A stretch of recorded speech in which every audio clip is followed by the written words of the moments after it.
What's going on, guys? Welcome back to the channel in another video. Today I have a ton of extra paints over here.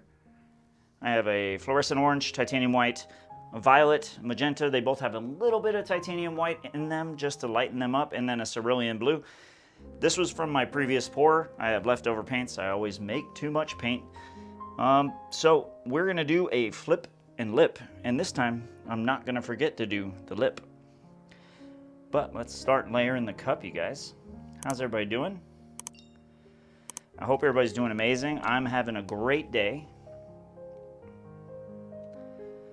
Putting a little titanium white in there because, as I said previously, if this blue and that orange overmix, it's not gonna be a pretty color, you guys. I promise you. Turned into a kind of a baby poop green slash brown. And it's not a very good look. I mean, I don't think that's any colors that people were particularly looking for in their pours. And with it being a flip, we still might experience a little bit of mixing of those colors. I'm hoping not.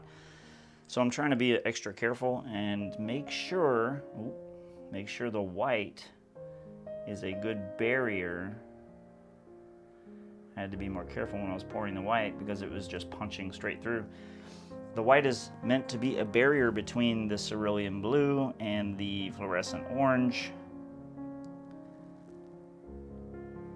because I do not want nasty color combinations if I can avoid it.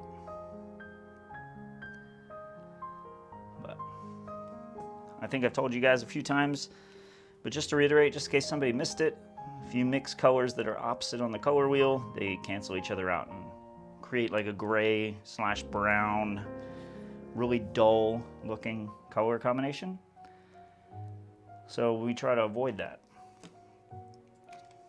But that was just something for those of you that might be just starting out and don't know, just like I was a few years back.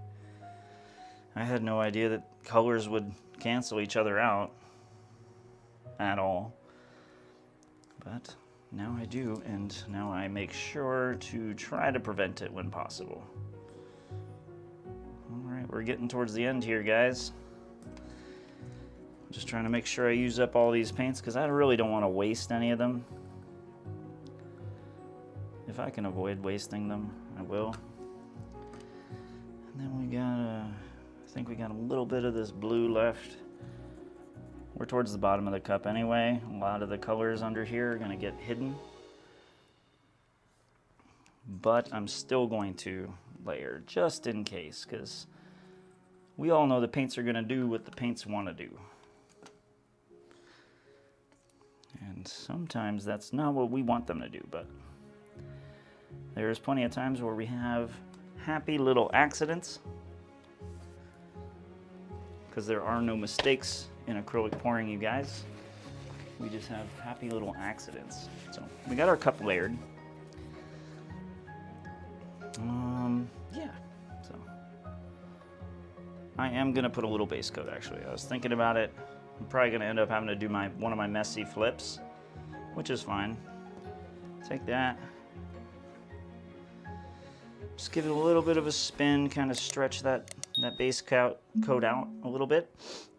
And you guys might be seeing my secret to keeping my canvases on the spinner.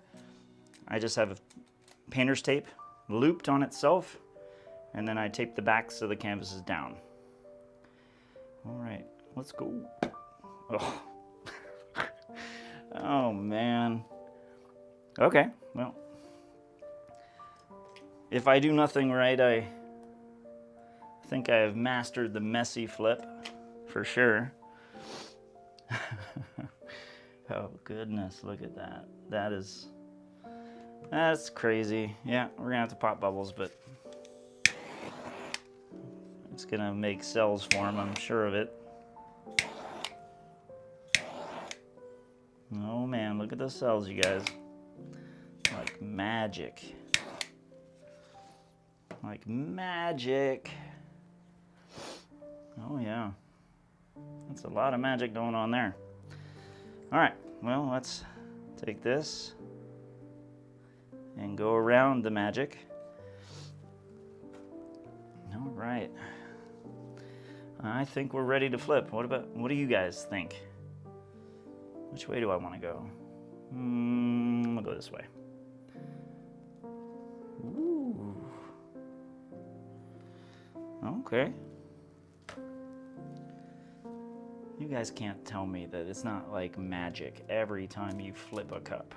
It's gotta be. There's so much paint on there though. I am gonna have to spin the heck out of it, which is okay. I don't typically like spinning the heck out of it, but I will. All right, well, let's see what kind of cells we can form.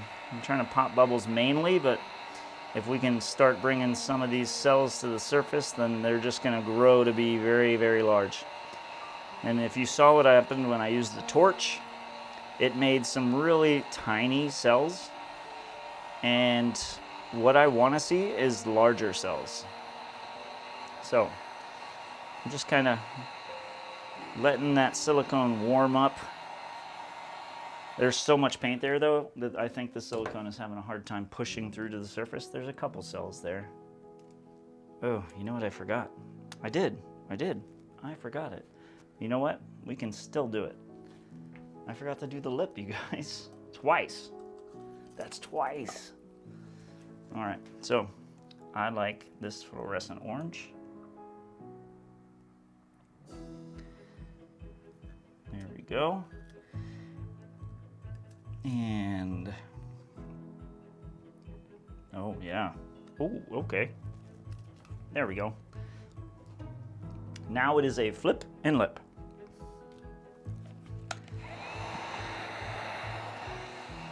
And maybe that has created enough layers to where we can build out some really cool looking cells prior to the stretch.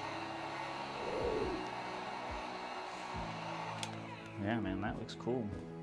All right. I can't believe I almost forgot to do the lip twice because I just got like enamored by staring at the work, right? That probably happens to you guys too, right? All right, let's spin this thing. I'm gonna give it a vigorous spin. It's not gonna be too hard, but there's a lot of paint on this canvas right now. Which, ooh, I love this tray. I love this tray, sir. It's like perfect.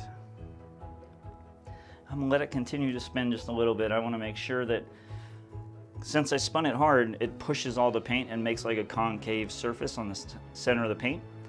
And if I was to stop it really fast, all that paint would slowly start to seep towards the center, crushing any cells that might have formed or will form later on through its gradual process of self-leveling.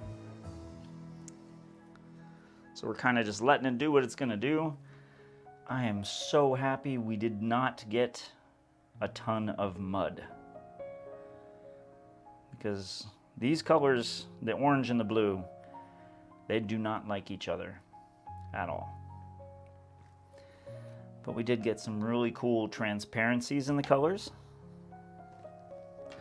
mainly like around here and then all throughout actually. So I'm gonna take my heat gun one last time. We have thinned out the layers, so we should be able to get some more cells to come up. And here they come, you guys.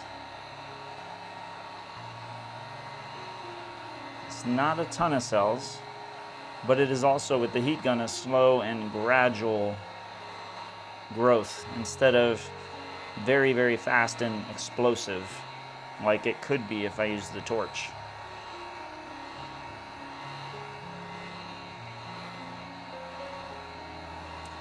But this is allowing some of those cells to form that were just below the surface. And I'll show you what I mean though with the torch. I'm going to show you on the side over here so that way it doesn't mess up the painting. But you see that explosive growth of cells? That's kind of what I'm talking about. And I don't want to do that here, because if I do that here, I basically got to do the whole canvas. And then those little cells, as you can see, they're already starting to like grow into each other and deform and stuff. And I really like the way this looks. So I'm gonna let the cells just gradually form. I'm probably gonna give it a couple minutes for the paint to cool off and the cells to stop rising to the top. Then we're gonna get down there, check it out. Well, you guys, I'm actually really loving this one. That fluorescent orange just gives us just enough of like some contrast. And then the white and the magentas and the blues are like little worlds in themselves. Beautiful.